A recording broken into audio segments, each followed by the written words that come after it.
On November 15th, 2021, President Joe Biden signed the Infrastructure Investment and Jobs Act into law, marking a momentous and historic achievement for our country. Although this bill is by no means all we need to accomplish this Congress, it fulfills a crucial component of our domestic democratic agenda.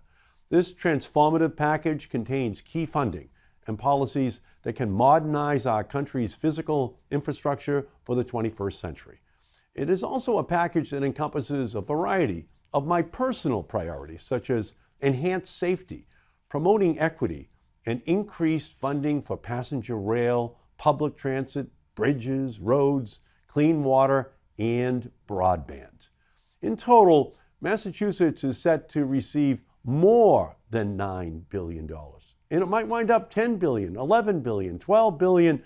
We're going to be very competitive in looking at each and every one of these programs to ensure that Massachusetts gets what it needs. Because we have a chance here to revolutionize our infrastructure while prioritizing equity and safety throughout our Commonwealth. Our state is expected to receive, for example, $4.2 billion for road improvements in communities all across the state, $1.1 billion for replacing our bridges, repairing our bridges. So many of them are in a state of disrepair.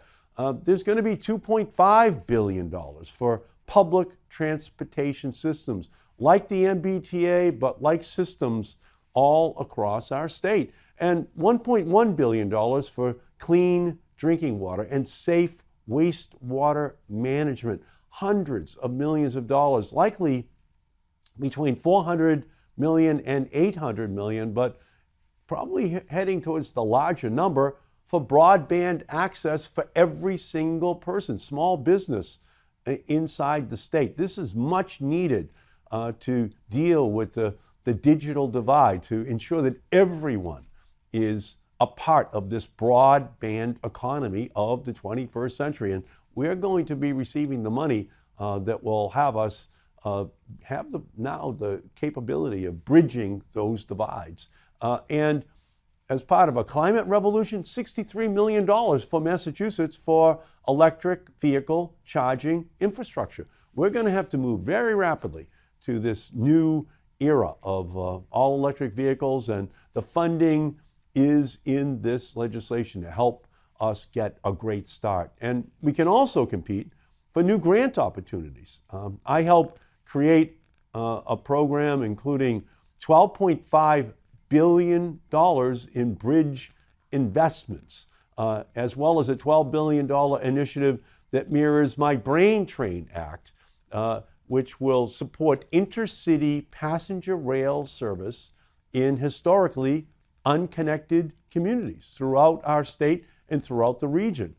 With these kinds of investments, we can finally begin the process of replacing the Cape Cod bridges, for example, while ensuring that we have resilient infrastructure for our coastal communities facing the growing threat of climate change. We can advance essential projects like East-West Rail and connect every part of our state to the innovation economy while reducing traffic congestion and reducing pollution by getting more cars off of the road.